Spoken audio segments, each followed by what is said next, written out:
Hello, and welcome to the Midnight Alley, where I discuss paranormal encounters, superstitious folklore, and a great many things. I am the voice of the House of Horrors, and here is your insight of the day.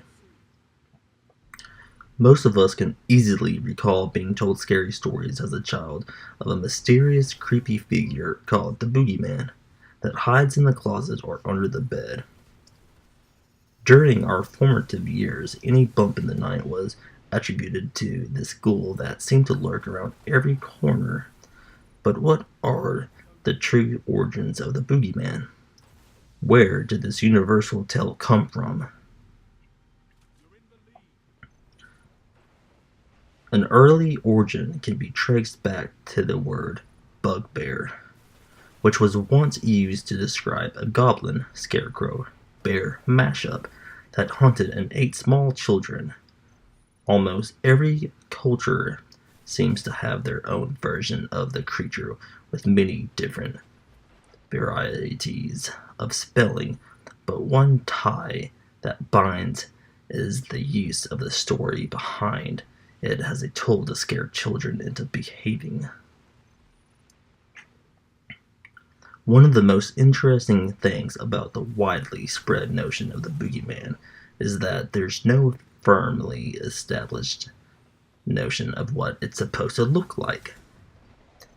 The boogeyman could even be a boogie woman for all we know. What's carried along from culture to culture is not the physical appearance of the creature, but what it can do. In America, it's mainly thought of a dark presence that hides in the closets and under beds. In other places, such as Europe, the Caribbean, and parts of India and Asia, it's taken a bit further and believed to not only lurk around and scare kids, but kidnap them and carry them off in a sack to chop up and eat for dinner. In the 1800s, the term boogeyman was linked to an actual person named Albert Fish, who was born in 1970 in the Washington, D.C., and grew up to be one of the most horrific killers to date. From the early age of 20, Fish gained a reputation for kidnapping young boys and doing terrible things to them that we'd rather not list in full here, but that, the least of which, included eating them.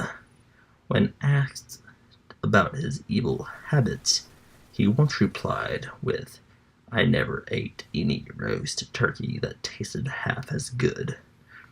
On January 16, 1936, Fish was executed for his crimes, which put an end to the physical manifestation of the boogeyman, but the myth and legend of it remains strong to this day.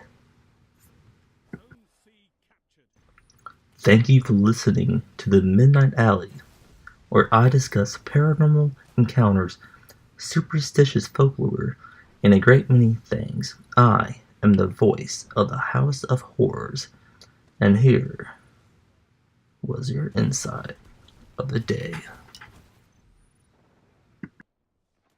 Zone A lost.